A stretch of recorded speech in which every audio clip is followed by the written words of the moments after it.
Assalamualaikum warahmatullahi wabarakatuh. Selamat pagi semuanya. Gimana keadaan hari ini? Semoga selalu sehat ya. Oke, kita hari ini akan membahas materi mengenai bagaimana sih apply komunikasi atau kita berbicara tentang isu-isu yang terkait dengan perkembangan teknologi ya, isu komunikasi keluarga, komunikasi kesehatan, komunikasi bencana dan lain sebagainya.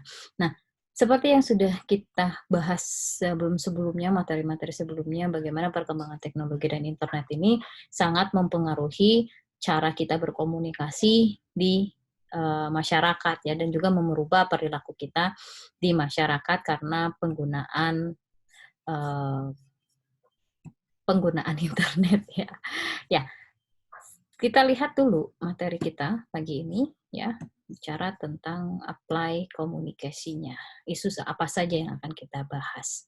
Nah, di sini ada isu mengenai, isu dalam komunikasi keluarga, kemudian ada isu dalam komunikasi organisasi, kemudian isu dalam komunikasi organisasi non-profit, dan isu dalam komunikasi kesehatan.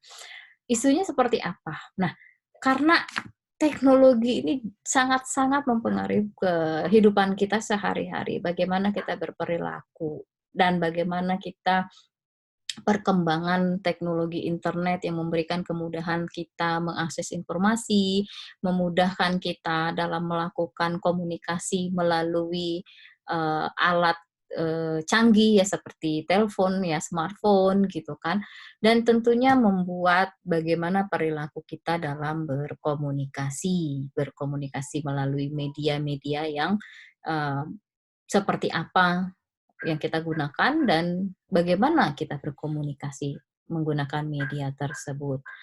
Kita lihat, pertama ada isu dalam komunikasi keluarga. Nah, isu dalam komunikasi keluarga ini tentu sangat lagi rame dibicarakan ya, bagaimana banyak, komunikasi di keluarga itu seringkali terjadi ketidakselarasan misalkan atau banyak mengalami hambatan ya diakibatkan berbagai faktor ataupun berbagai hal yang menyebabkan itu terjadi.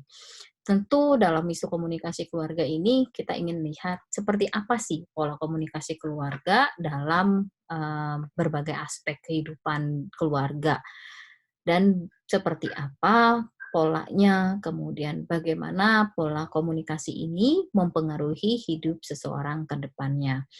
Kita ingat bahwa keluarga itu adalah hal yang paling penting ya dalam hidup kita. Ya kita ada pun karena adanya keluarga, ada ayah dan ibu, ada kakak, ada adik dan seperti apa kita melakukan komunikasi di dalam keluarga. Seringkali antara kakak dan adik itu terjadi kesalahpahaman atau kesalahan dalam berkomunikasi atau kepada orang tua gitu, sering menyampaikan hal-hal yang sulit dipahami orang tua misalkan karena penggunaan bahasa kita yang berbeda, misal.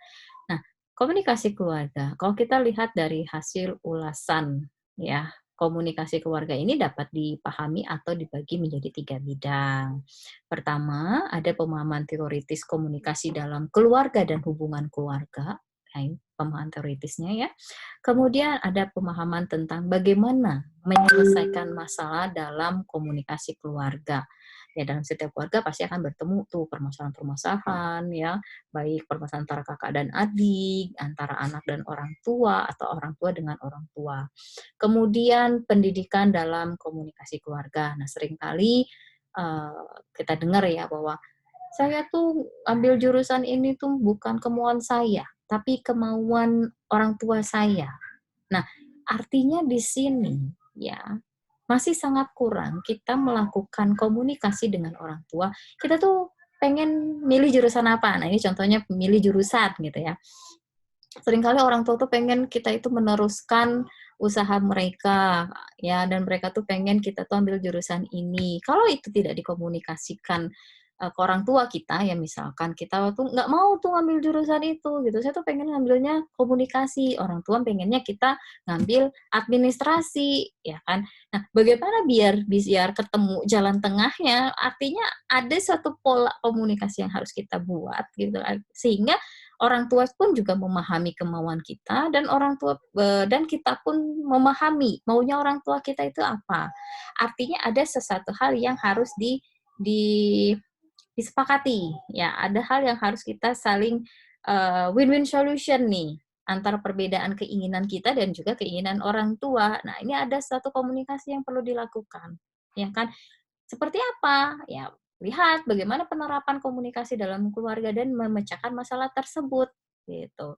Kita melalui di sini ada sistem keterbukaan antara keluarga dan hubungannya nanti di masyarakat luas. Nah, kita perlu terbuka nih, maunya kita tuh apa, jangan sampai, kita ngikutin maunya orang tua, begitu kitanya ada kendala di tengah-tengah, kita nyalahin orang, "Kan itu kan maunya mama," gitu, "jurusan itu kan aku kan nggak mau." Nah, jangan sampai itu terjadi, ya. Jadi, sebelum hal itu terjadi, perlu kita komunikasikan dengan terbuka tadi, "Mas, saya tuh pengennya jurusan komunikasi. Kenapa? Karena jurusan komunikasi itu begini dan begini," ya gitu.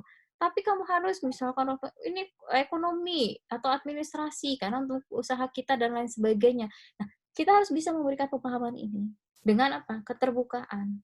Dan lalu seperti apa, ya kan, masalah tersebut yang artinya memiliki fokus yang berbeda antara keluarga dan, pemangku kepentingan. Siapa yang punya kepentingan? Ya kita tadi, kita pengen komunikasi, orang tua pengen administrasi. Nah, ini harus dijelaskan dulu, ada keterbukaan dulu di sini dalam penerapannya.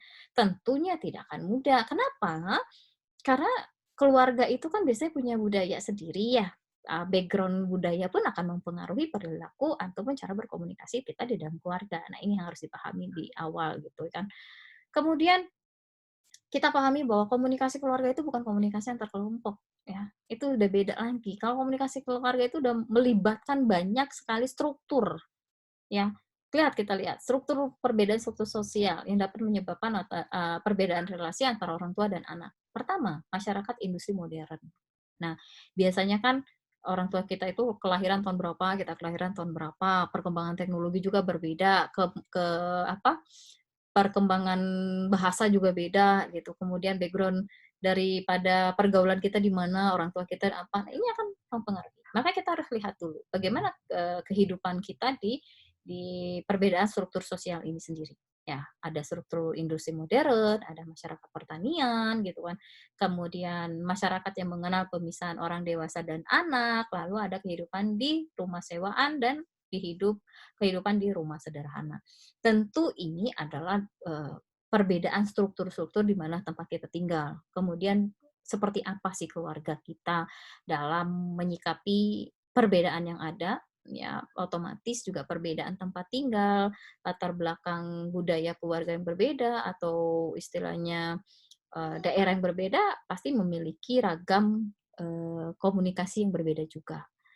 Seperti apa sih kalau kita melihat saluran komunikasinya? Banyak sekali sebenarnya ya. Ini sedikitnya ada 5. Ada saluran komunikasi, kemudian ada celaan, ada kepatuhan, ada intelektualisasi, dan acuh tak acuh. Oke, sampai sini dulu kita akan membahas mengenai tentang isu keluarga. Ya, jika ada yang ditanyakan, boleh kita diskusikan.